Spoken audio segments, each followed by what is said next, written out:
গর্ভবতী টুনি তার স্বামীকে খোঁজার জন্য রাস্তা দিয়ে হেঁটে যাচ্ছিল। এমন সময় আকাশ দিয়ে উড়ে যাওয়া এক সাধু ডানা গুটিয়ে নিচে পড়ে যায়। সাধুটি ছিল ভীষণ অসুস্থ। হায় হায়, এ কি হলো আপনার? বাবা, ও বাবা, আপনি ঠিক আছেন তো? কথা বলুন বাবা। আহ আমার ডানায় যে খুব লেগেছে। আমার আমার যে বড্ড কষ্ট হচ্ছে।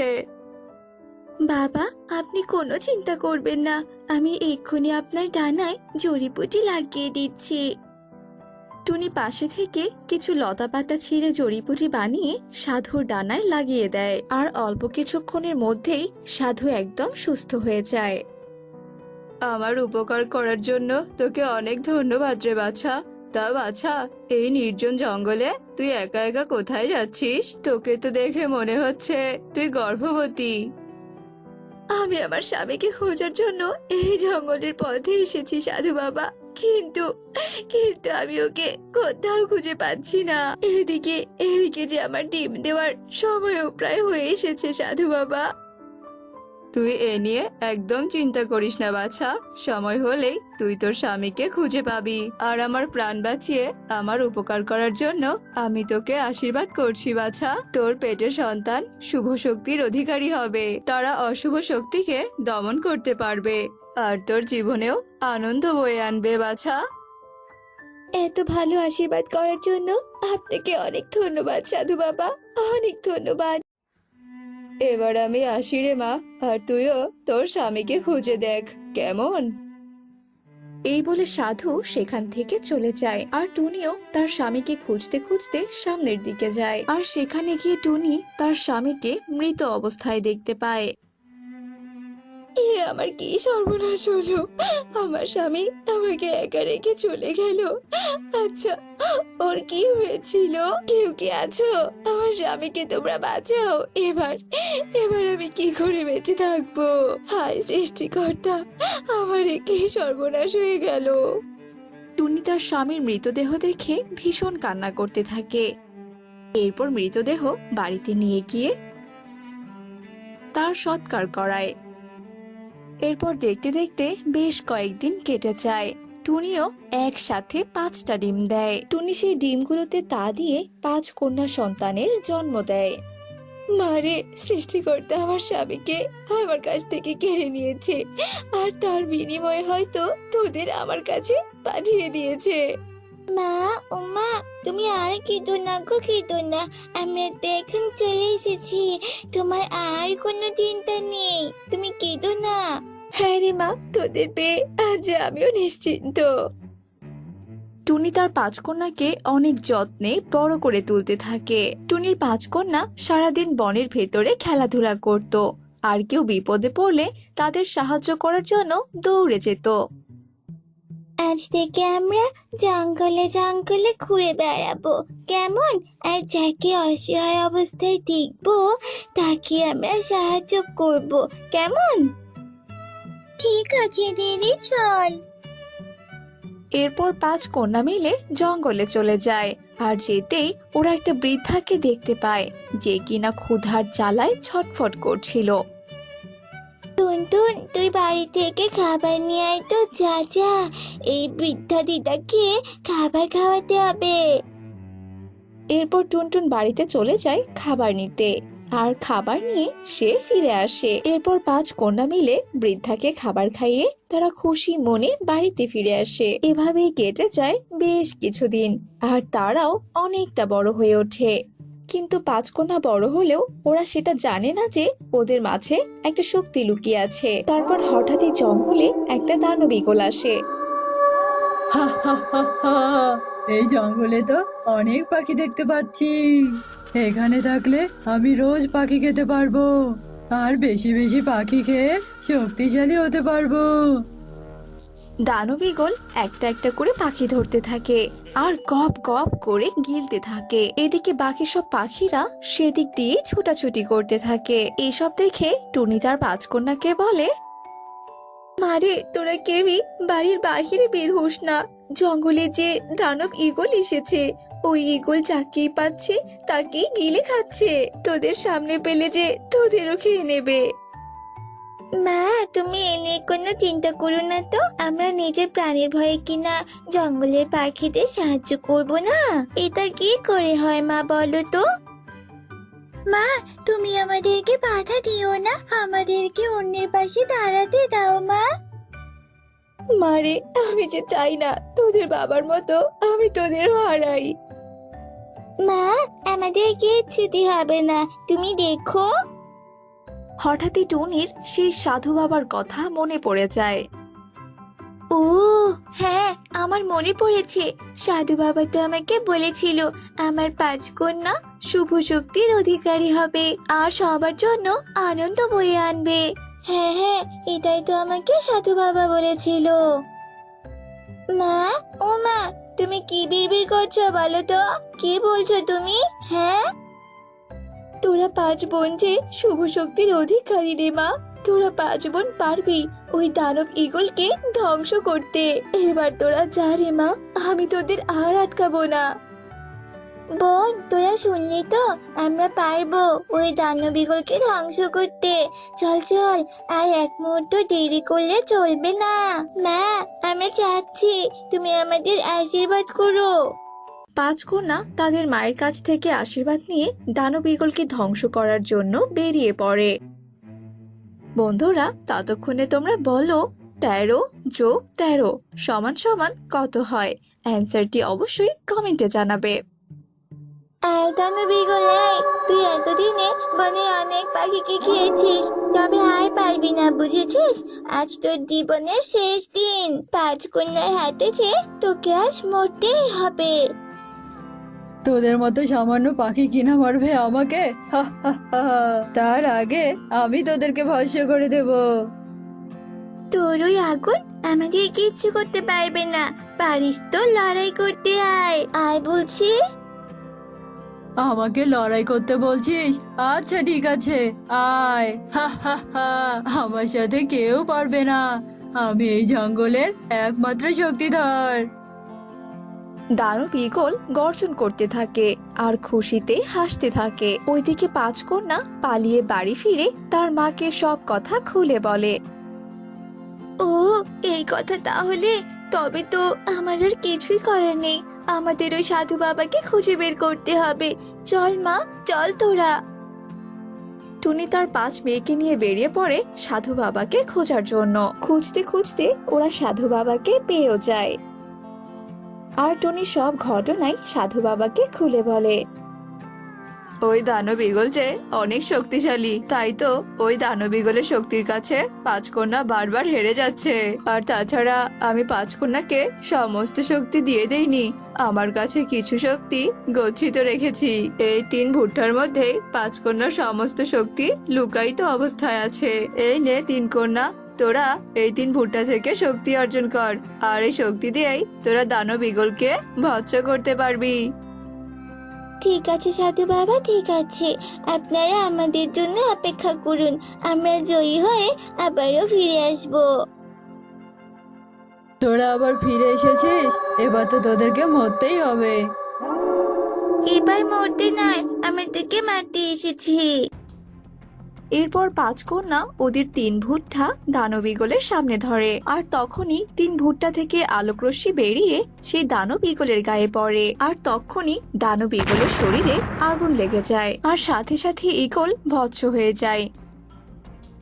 এরপর 5 কন্যা তাদের 3 ভুট্টা নিয়ে খুশি মনে বাড়িতে চলে আসে।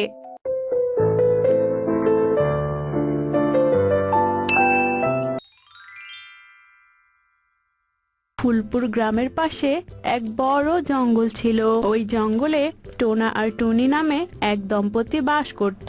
টোনা টুনির বিয়ে অনেক বছর হয়ে গেছে, কিন্তু টুনি কোনো ছানার জন্ম দিতে পারেনি। আর এই কারণে টোনা টুনির সাথে সব সময় খারাপ আচরণ করত। এমনকি টোনা টুনিকে ধরে মারধরও করত। হে প্রকৃতি মাতা, আমি কি এমন পাপ করেছি? তুমি কেন আমাকে এত কষ্ট দিচ্ছ? এত কষ্ট যে আমি আর সহ্য করতে পারছি না। টুনি এসব কথা বলে যখন কাঁদছিল, তক্ষুনি সেই পথ দিয়ে এক তান্ত্রিক উল্লু পেঁচা যাচ্ছিল। আর টুনির এসব কথা শুনে তান্ত্রিক উল্লু পেঁচা টুনির কাছে আসে। বাছা, তুই প্রকৃতি মাকে এমন ভাবে ডাকছিস মনে হচ্ছে তুই প্রকৃতি মায়ের অনেক বড় ভক্ত। কিন্তু বাছা, তুই এভাবে কাঁদছিস কেন? কি হয়েছে তোর? আর কিসের এত কষ্ট? এরপর টুনি তার স্বামীর দুর্ব্যবহার এবং তার ছানা না হওয়ার কথা সব উল্লু পেঁচাকে খুলে বলে। শান্ত হ বাছা, শান্ত হ। আমি তোর কষ্টটা বুঝতে পারছি, তবে তোর কষ্ট দূর হওয়ার ব্যবস্থা আমি এক্ষুনি করছি রে। এই নে পবিত্র জল, এই জল তুই যেই মনোবাসনা নিয়ে খাবি তাই পূরণ হবে রে। এসব কথা বলে তান্ত্রিক উল্লু পেঁচা সেখান থেকে চলে যায়। আর টুনি তার সন্তান কামনা করে সেই পবিত্র জল পান করে। আর কিছুদিনের মধ্যেই টুনি গর্ভবতী হয়। আর টুনি একটা নয়, দুটো নয়, তিনটে নয়, পুরো 7-7টা ডিম দেয়। প্রকৃতি মাতা, আমি ভীষণ খুশি। অবশেষে আমার কষ্ট আজ দূর হলো। আমি একটা নয়, দুটো নয়, 7-7টা ডিম দিয়েছি। এবার আমরা একসাথে 7টা ছানার মুখ দেখতে পারবো। কিন্তু এই টোনা আজ কাজ থেকে ফিরছে না কেন? ওর কেন এত দেরি হচ্ছে? টোনাকে ডিম দেখানো না পর্যন্ত আমার তো শান্তি হচ্ছে না। এসব কথা বলে টুনি টোনার জন্য অপেক্ষা করতে থাকে। আর কিছুক্ষণ পরেই টুনির প্রতিবেশীরা তার স্বামীর মৃতদেহ নিয়ে আসে। না, এটা কিছুতেই হতে পারে না। টোনা, তুমি আমাকে ছেড়ে কিছুতেই যেতে পারো না। টোনা, আমি আজ ডিম দিয়েছি, আমার ছানাদের না দেখেই আমাদের ছেড়ে চলে গেলে। টোনা, ওঠো টোনা, ওঠো।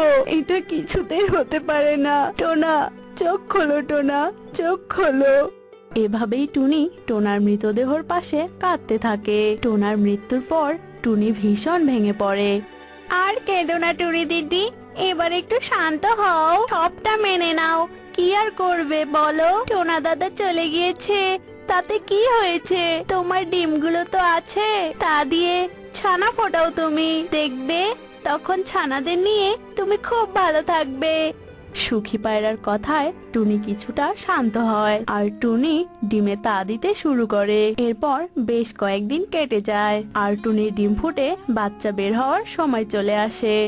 ও, তেষ্টায় যে গলাটা ফেটে যাচ্ছে, আর থাকতে পারছি না। কিন্তু ঘরে তো এক ফোঁটা জলও নেই, যে জল খেয়ে তেষ্টা মেটাবো আমি। জল খেতে হলে তো সেই নদীর ধারে যেতে হবে।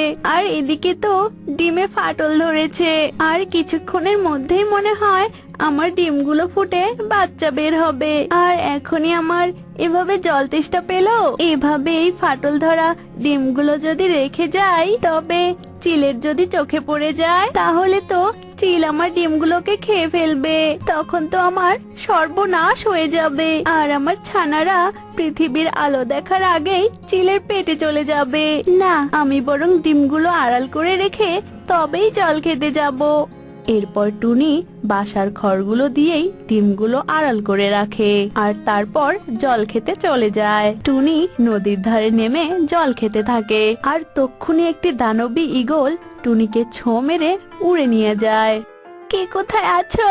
বাঁচাও, বাঁচাও আমায়, ছেড়ে দাও, ছেড়ে দাও আমায়। আমি যে আমার বাসায় গুরুত্বপূর্ণ কাজ ফেলে রেখে এসেছি।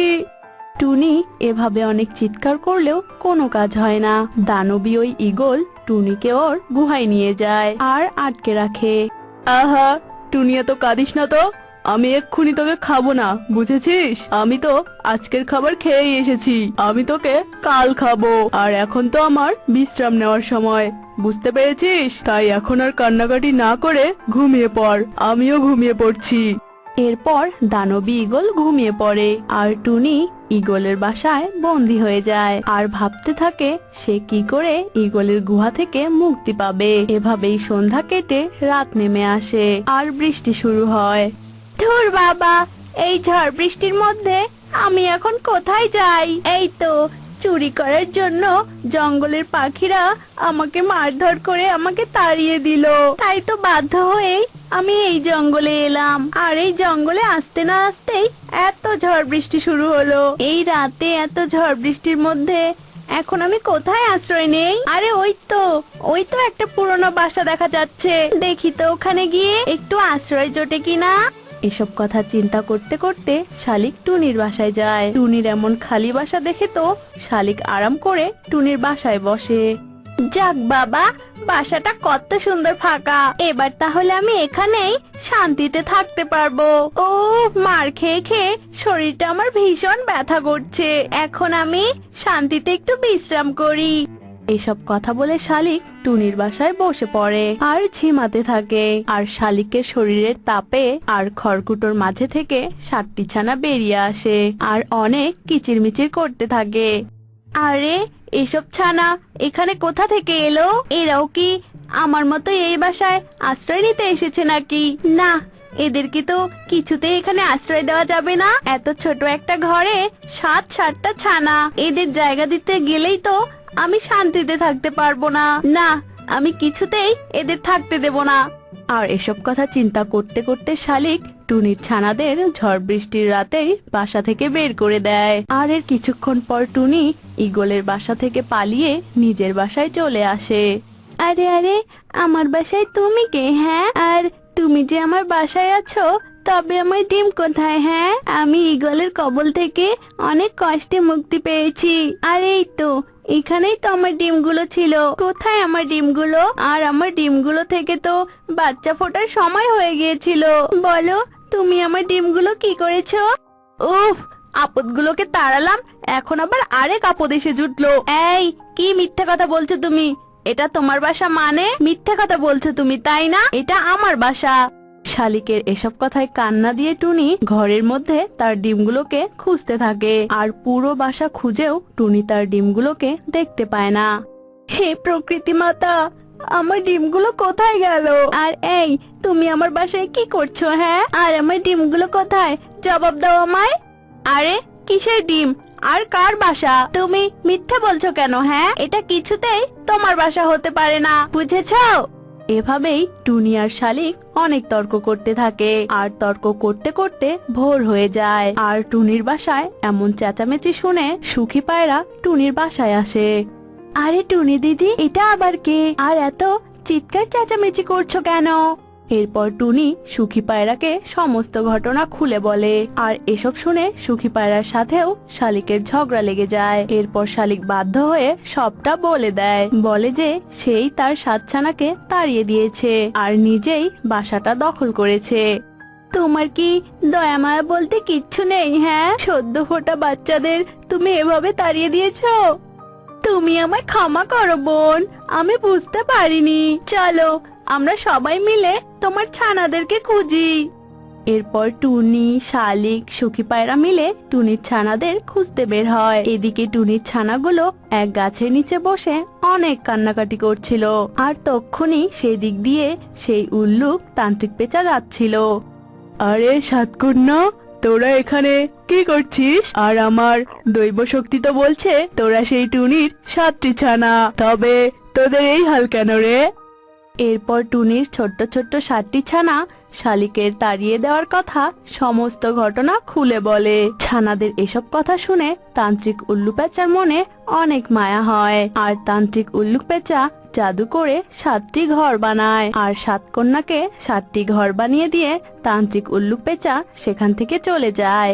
আর তক্ষুনি শালিক, টুনি, সুখী পায়রা সেখানে চলে আসে। 7 ঘরে 7টি কন্যা? টুনি, এরাই হলো তোমার 7টি কন্যা, যাদের আমি বাসা থেকে সেদিন তাড়িয়ে দিয়েছিলাম। এরপর টুনি তার 7 ছানাকে ফিরে পেয়ে ভীষণ খুশি হয়। আর টুনি 7 ঘরে 7 ছানাকে নিয়ে অনেক সুখে শান্তিতে দিন কাটাতে থাকে।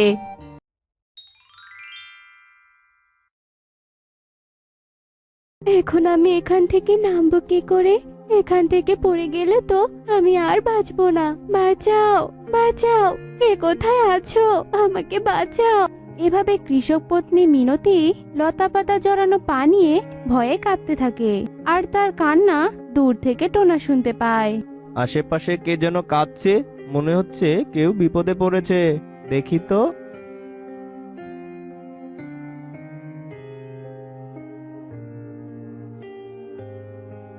তুমি কাঁদছো কেন দিদি?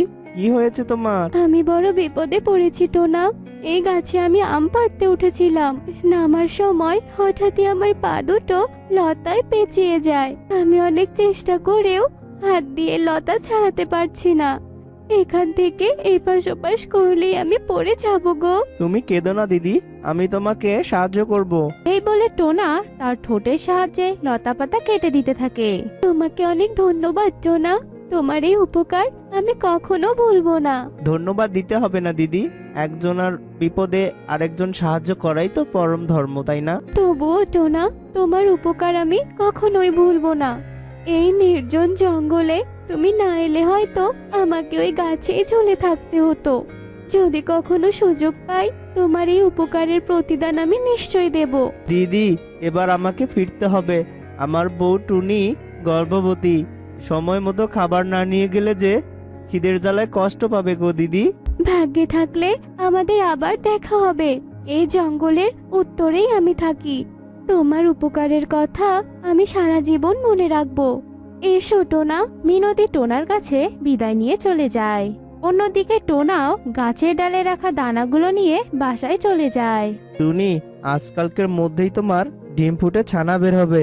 এদিকে তো আবহাওয়াও বেশ ঠান্ডা।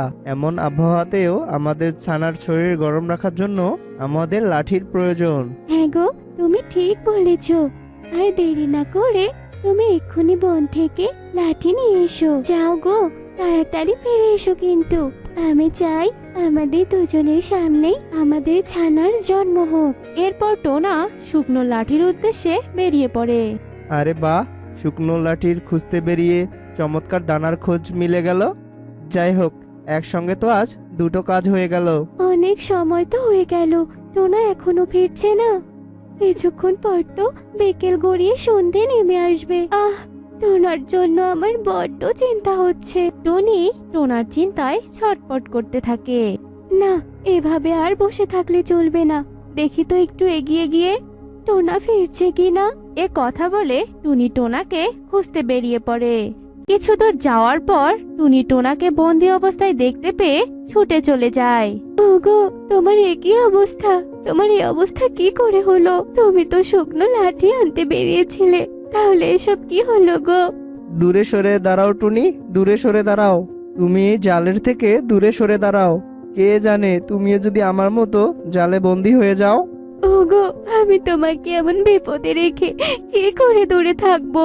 তুমি ভেবো না, আমি তোমার কিচ্ছু হতে দেব না। এই জাল থেকে আমি তোমাকে মুক্ত করবই। এ কথা বলে টুনি তার ঠোঁটের সাহায্যে কাটার চেষ্টা করতে থাকে। কিছুক্ষণের মধ্যেই গাছ থেকে একটা জাল এসে আবার টুনির উপরেও পড়ে। আর টোনার মতো টুনিও শিকারীর ফাঁদে বন্দী হয়ে যায়। তোমাকে বারণ করার শর্তেও তুমি আমার কথা শুনলে না কেন?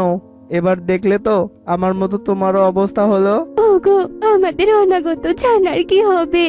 যে কোনো সময় ডিম ফুটে ছানা বেরিয়ে যাবে। কে দেখে রাখবে আমাদের ছানাকে? টুনি এভাবেই কাঁদতে থাকে। এদিকে দূর থেকে শিকারী বন্দি টোনা আর টুনির দিকে আসতে থাকে আর হাসতে থাকে।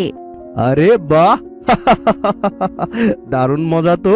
আজ তো দুটো পাখি আমার জালে আটকা পড়েছে। এই দুটোকে তো আমি চড়া দামে বিক্রি করতে পারবো। এ কথা বলে শিকারী টোনা আর টুনিকে খাঁচায় বন্দি করে করে নিয়ে যেতে থাকে। অন্যদিকে টুনির ডিম ফুটিয়ে ছানা বেরিয়ে আসে। মা, বাবা, তোমরা কোথায়? মা, বাবা, তোমরা আসছো না কেন? মা, মা, বাবা। আরে কাকলি, এত চিন্তা করছো কেন? তুমি টুনির কাছে যাও আর টুনির কাছ থেকে কিছু দানা ধার নিয়ে আসো। ওগো, আমি টুনির কাছে যেতে পারবো না। টুনির ছানা জন্মানোর কথা। এই সময় নিশ্চয়ই টুনি আমাকে দানা ধার দেবে না। আরে বাবা, একবার গিয়ে তো দেখো। টুনি অনেক ভালো, ওর কাছে দানা থাকলে নিশ্চয়ই না করবে না। কিন্তু ওর কাছে যদি দানা না থাকে তাহলে? তাহলে আর কি, না থাকলে তুমি ফিরে আসবে, আমরা অন্য কোনো ব্যবস্থা করব। তবুও তুমি একবার গিয়ে দেখো তো। টুনি, এই টুনি, বাড়িতে আছিস? কি রে, শুনতে পাচ্ছিস না? দরজাটা খোল টুনি। মনে হচ্ছে আমার বাবা মা এসেছে। মা, মা, বাবা, বাবা, আমি কিভাবে দরজা খুলবো? মা, বাবা, তোমরা তাড়াতাড়ি এসো। আমার ভীষণ ভয় করছে। আমার খুব ভয় করছে। আরে আরে, এটা তো ছানার কান্নার আওয়াজ। তার মানে টুনি ঘরে নেই, তাই তার ছানা এভাবে কাঁদছে। দেখি তো। এ কথা বলে কাকলি জানালা দিয়ে টুনির ঘরে প্রবেশ করে আর টুনির ছানাকে দেখতে পায়। তুমি কি আমার মা? না রে মা, আমি তোর মা নই। তাহলে কি তুমি আমায় খেতে এসেছো? না মা, আমি তোমাকে খেতে আসিনি। আমি তোমাদের প্রতিবেশী। তোমার মায়ের থেকে দানা ধার চাইতে এসেছি। তুমি আমাকে আন্টি বলে ডাকতে পারো। আন্টি, ও আন্টি, আমার মা বাবা কোথায় গো?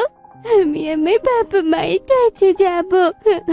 মনে হচ্ছে তোমার বাবা মা খাবারের সন্ধানে বেরিয়েছে, আর তারা ফেরার আগে তোমার জন্ম হয়েছে। তুমি কেঁদো না মা, কিছুক্ষণের মধ্যেই হয়তো তোমার বাবা মা ফিরে আসবে। আন্টি, আন্টি, আমার না ভীষণ ভয় করছে গো। ভয় পেও না মা, তুমি চলো আমার সাথে, আমার বাড়িতে চলো। তোমার বাবা মা এলে আমি আবার তোমাকে দিয়ে যাব। পর কাকলি টুনির ছানাকে নিয়ে বাড়িতে চলে যায়। অন্যদিকে শিকারী যখন টোনা আর টুনিকে খাঁচায় বন্দি করে নিয়ে যাচ্ছিল, তখন তোতা তা দেখে ফেলে। আরে, টোনা দাদা আর টুনি ভাবিকে শিকারি বন্দি করেছে। ওদের সাথে তো দেখছি খুব খারাপ হয়েছে। না জানি এই শিকারি ওদের সাথে কি না কি করবে। তোতা দ্রুত সেখান থেকে চলে যায়। অন্যদিকে কাকলি কালু কাককে টুনির ছানার বিষয়ে সব কথা বলতে থাকে। কিছুক্ষণের মধ্যে তোতাও সেখানে চলে আসে। কালু দাদা, আমি টোনা আর টুনি ভাবিকে শিকারির খাঁচায় বন্দি অবস্থায় দেখেছি। শিকারি তাদের ধরে নিয়ে যাচ্ছে। আরে তোতা, চুপ করো। কাছেই টুনির ছানা আছে, শুনতে পেলে ভীষণ কান্না করবে। তোতা, ওই শিকারি কোন দিকে গিয়েছে? কালু দাদা, আমি ওই শিকারিকে জঙ্গলে দক্ষিণে যেতে দেখেছি। কাকলি, তুমি ছানার খেয়াল রেখো। আমি আর টোনা এখনই টোনা আর টুনিকে বাঁচাতে যাব। ওগো, সাবধানে যেও। দেখো, শিকারি যেন আবার তোমাদের কোনো ক্ষতি না করে বসে। আন্টি, আন্টি, আমার বাবা মা কখন আসবে? আমার যে ভীষণ ঠান্ডা লাগছে আন্টি। মারে, তোর বাবা মা তোর জন্য শীতের কাপড় আনতে গেছে, খুব তাড়াতাড়ি চলে আসবে। এ কথা বলে কাকলি আগুন জ্বালিয়ে টুনির ছানাকে তাপ দিতে থাকে। তোতা আর কালু খুঁজতে খুঁজতে একটা বাড়ির পাশে এসে দাঁড়ায় আর টোনা টুনির কান্নার আওয়াজ পায়। তা ভাই, মনে হচ্ছে এই বাড়িটাই শিকারের বাড়ি। এখান থেকেই তো টোনা আর টুনির কান্নার আওয়াজ ভেসে আসছে। আমারও তো তাই মনে হচ্ছে। এরপর কালু কাকার তোতা ঘরের জানালা দিয়ে উকি মারে আর তারা টোনা আর টুনিকে একটি খাঁচাবন্দি দেখতে পায়। তারা দ্রুত ঘরের ভিতরে প্রবেশ করে টোনা টুনির কাছে যায়। তাদেরকে দেখে টোনা আর টুনির প্রাণে যেন জান ফিরে আসে। টোনা ভাই, টুনি, তোমাদের ডিম থেকে একটা সুন্দর ছানা বেরিয়েছে। কি, আমার ডিম থেকে ছানা বেরিয়েছে? কালু দাদা গো, আমার ছানা ঠিক আছে তো? টুনি, তুমি চিন্তা করো না, তোমার ছানা একদম সুরক্ষিত আছে। তোমার ছানা আমার ঘরে আমার স্ত্রীর কাছে আছে।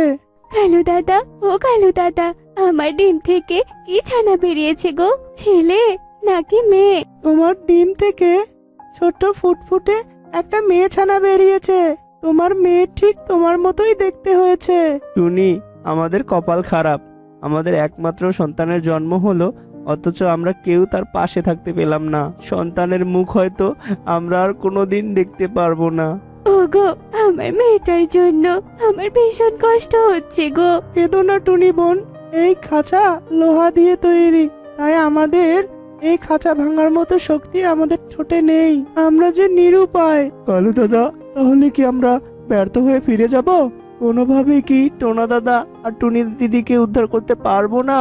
টোনা আর টুনি অসহায়ভাবে কাঁদতে থাকে আর তখনই টোনার মনে পড়ে কৃষক পত্নী মিনতির কথা। তখন টোনা কালুকে বলতে থাকে, কালু দাদা, আমাদের বাঁচার একটা উপায় আছে। এই জঙ্গলের উত্তরে এক কৃষক পরিবার বাস করে। কৃষক পত্নী আমাকে চেনে। আমার কথা যদি তুমি যে তাকে বলো, তাহলে সে নিশ্চয়ই আমাদেরকে সাহায্য করবে। কিন্তু কৃষক পত্নী তোমাকে কেন সাহায্য করবে টোনা? সে সাহায্য নাও করতে পারে। আমার বিশ্বাস কৃষক পত্নী আমাকে সাহায্য করবেই করবে। একদিন আমি তাকে প্রাণে বাঁচিয়েছিলাম, সেই দিন তিনি আমায় কথা দিয়েছিলেন সুযোগ পেলে অবশ্যই আমার উপকার করবেন। তোমরা দয়া করে তার কাছে যাও, তাকে গিয়ে আমার বিপদের কথা খুলে বলো। ঠিক আছে টোনা, আমরা তাই করছি। চল তো, তা এক সেকেন্ডও দেরি করা চলবে না, এদের জীবন যে সংকটে আছে। এরপর কালু কাকার তোতা বনের উত্তরে চলে যায় আর কৃষক পত্নীর বাড়ি খুঁজতে থাকে। একসময় তারা কৃষক পত্নীকে খুঁজে পায়, তার কাছে সব খুলে বলে। আমাদের সাহায্য করুন দিদি। তোমরা কারা আর কি সাহায্য চাই আমার কাছে? আমরা টোনার প্রতিবেশী। এক শিকারী টোনা আর টুনিকে হাতে বন্দি করেছে। আমরা কোনোভাবেই তাদেরকে মুক্ত করতে পারছি না দিদি। টোনা আমাদেরকে আপনার কাছে পাঠিয়েছে আর বলেছে আপনাকে বললে নাকি আপনি সাহায্য করবেন। তোমরা ঠিক জায়গায় এসেছো, আমি অবশ্যই তাদেরকে মুক্ত করব। পরোপকারী পরম ধর্ম। একদিন টোনা আমাকে সাহায্য করেছে, সেদিন আমি তাকে প্রতিশ্রুতি দিয়েছি আজ তার বিপদে আমি অবশ্যই সাহায্য করব। তোমরা চলো আমাকে নিয়ে।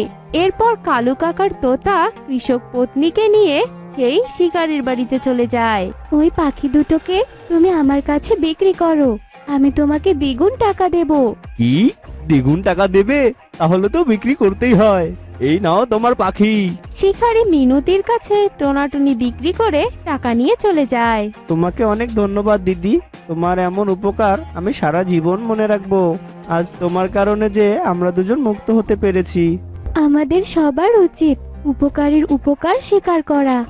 আমাকে ধন্যবাদ দিও না টোনা, আমি কেবলমাত্র তোমার উপকারের প্রতিদান দিয়েছি।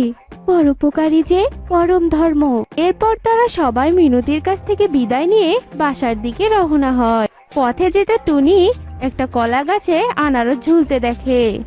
এটা দেখে সে টোনাকে বলতে থাকে, টোনা, কাকুলি দিদি আমার সন্তানকে আগলে রেখেছে। কালু দাদা আর তোতা দাদা আমাদের মুক্ত হতে সাহায্য করেছে। তারা সবাই মিলে তোমাকে আর আমাকে মুক্ত করতে সাহায্য করেছে। তার মানে তারাও আমাদের উপকার করেছে। হ্যাঁ হ্যাঁ, অবশ্যই, তারা তো আমাদের উপকারই করেছে। চলো এই কলা গাছে ধরা মিষ্টি আনারস আমরা তাদের জন্য নিয়ে যাই, সবাই মিলে অনেক মজা করে খাবো। সত্যি টুনি, অসাধারণ কথা বলেছো। কাকলি মিষ্টি আনারস খেতে ভীষণ পছন্দ করে। আনারস নিয়ে গেলে ও ভীষণ খুশি হবে। তো বন্ধুরা, আমাদের এই আজকের গল্পটি তোমাদের কাছে কেমন লেগেছে তা কমেন্টে জানাতে ভুলো না কিন্তু।